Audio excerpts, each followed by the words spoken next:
menafsirkan bahwa dengan adanya pasal 87 maka pasal 9 menjadi tidak berlaku. Lalu ada lagi yang lain yang mengatakan bahwa pasal 9 tetap berlaku.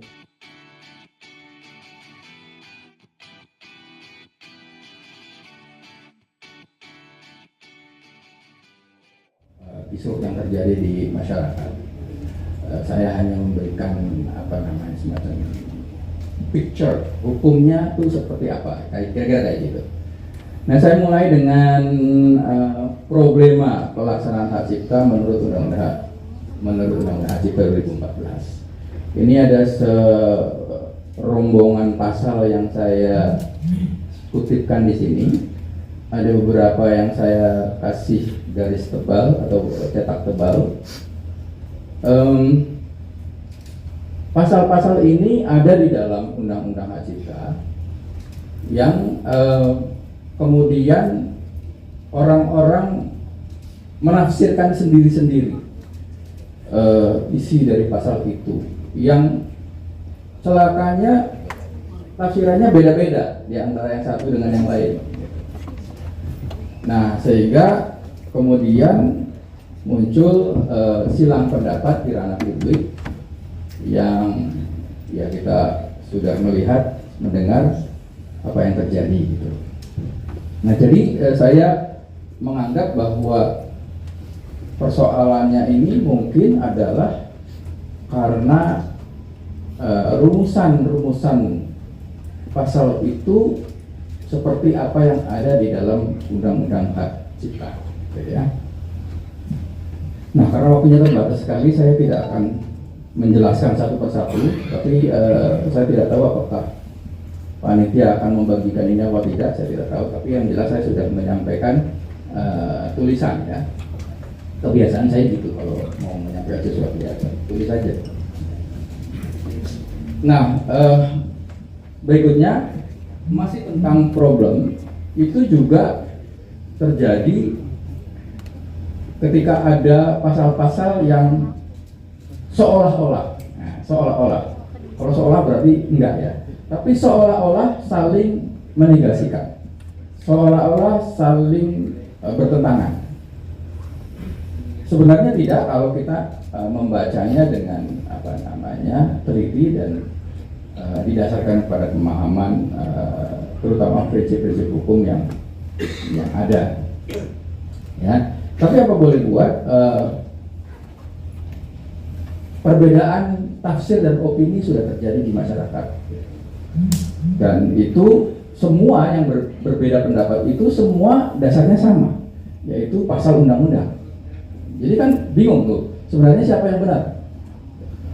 Nah, oleh sebab itu saya tidak akan memberikan penilaian pihak mana yang benar, pihak mana yang salah, tetapi saya hanya mengemukakan fakta bahwa ada persoalan dengan undang-undang yang ya kita tahu Undang-Undang Hak Cipta nomor 28 tahun 2014, ya.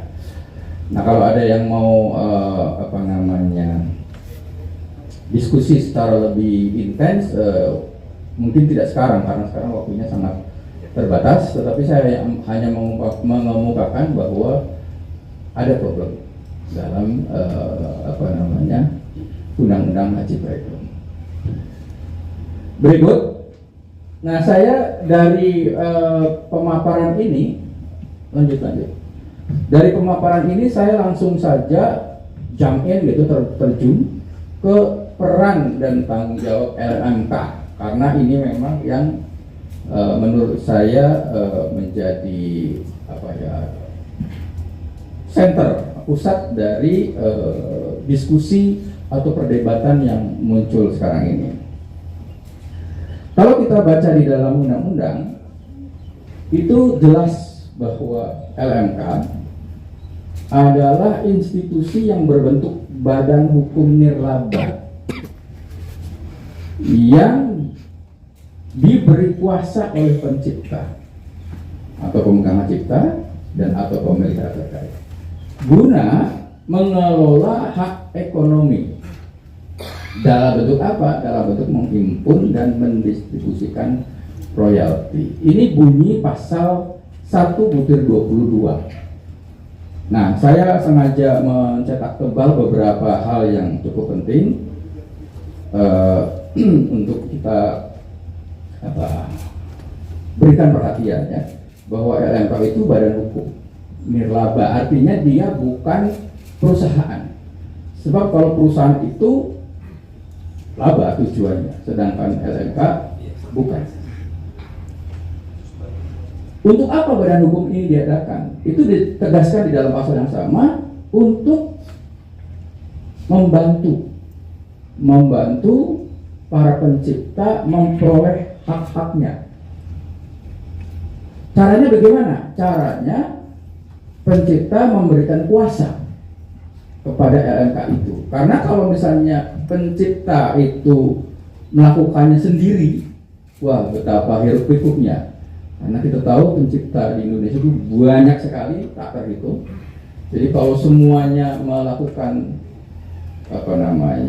penghimpunan sendiri-sendiri, usernya nggak kerja, nanti cuma ngurusin tagihan-tagihan dari semua pencipta. Itu sebabnya kemudian undang-undang mencoba membuat satu sistem yang mungkin bisa membantu pencipta dan juga menyederhanakan proses pemungutan atau penghimpunan dan distribusi royalti.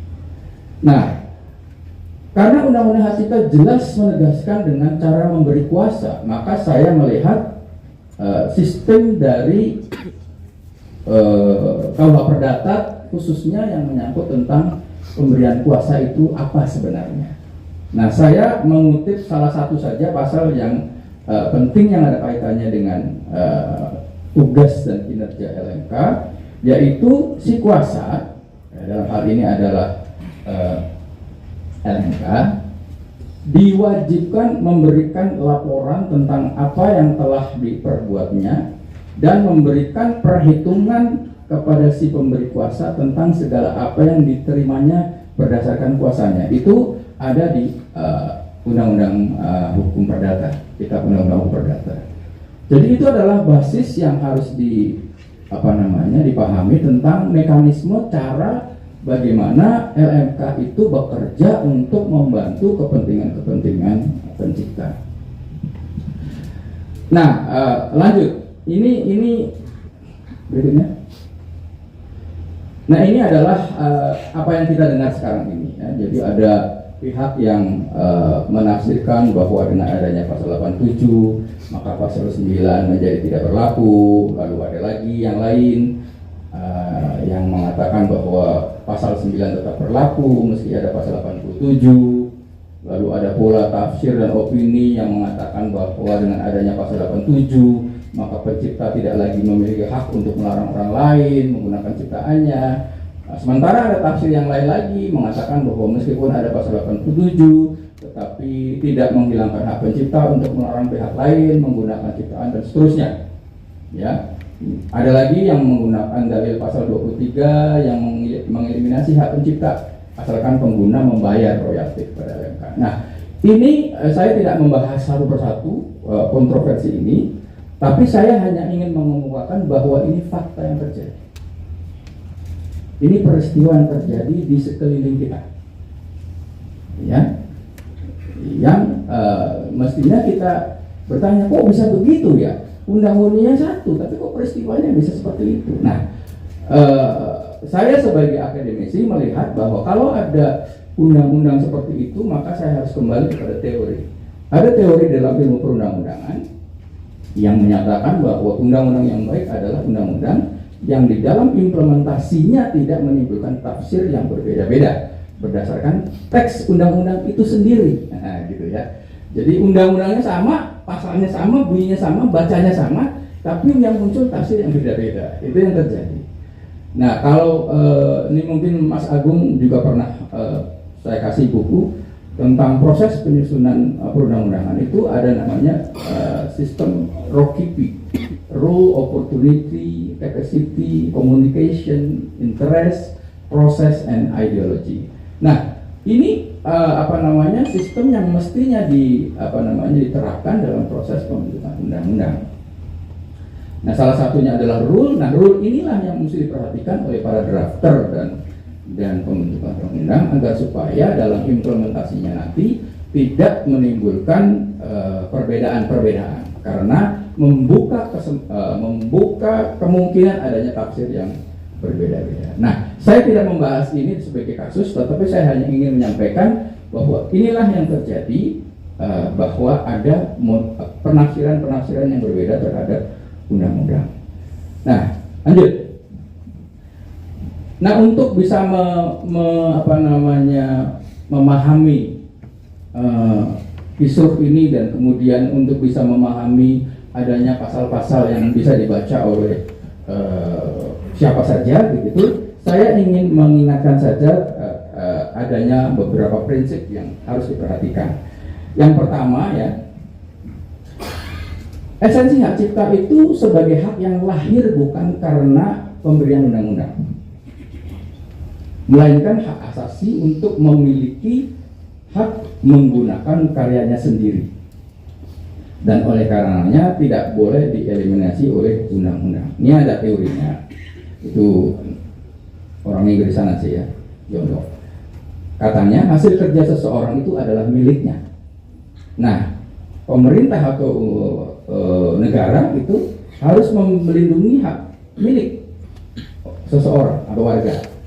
Nah, jadi di sini peran pemerintah adalah melindungi hak milik orang-orang. Nah, dalam konteks hak cipta ini adalah melindungi kepentingan dari pencipta. Itu prinsip yang pertama. Yang kedua, dalam konteks penghimpunan dan distribusi royalti, LMK adalah lembaga yang diciptakan oleh undang-undang untuk membantu para pencipta guna mendapatkan haknya melalui lembaga pemberian kuasa, laskhevi, pembebanan atau penyuruhan. Jadi LMK ini adalah dibentuk oleh undang-undang untuk membantu para pencipta mempertahankan hak-haknya. Nah, khususnya dalam hal ini adalah hak atas karyanya sendiri yang kemungkinan, dan bukan kemungkinan, sudah terjadi, digunakan oleh orang lain.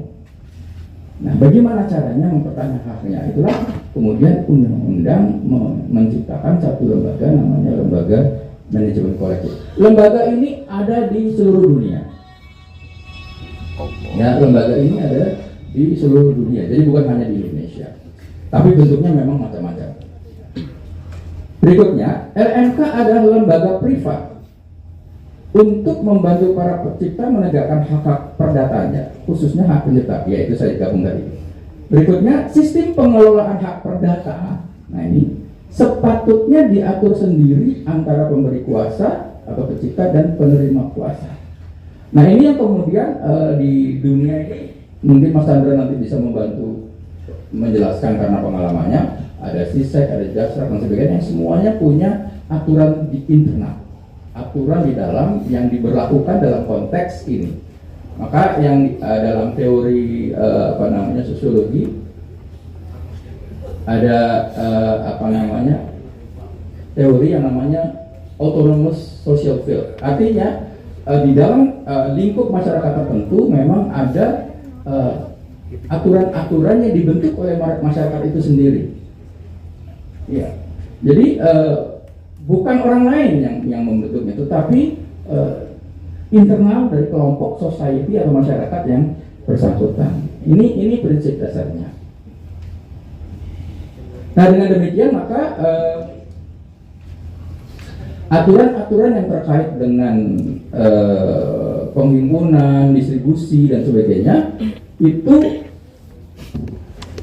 harusnya diatur sendiri oleh kelompok masyarakat itu, harusnya idealnya.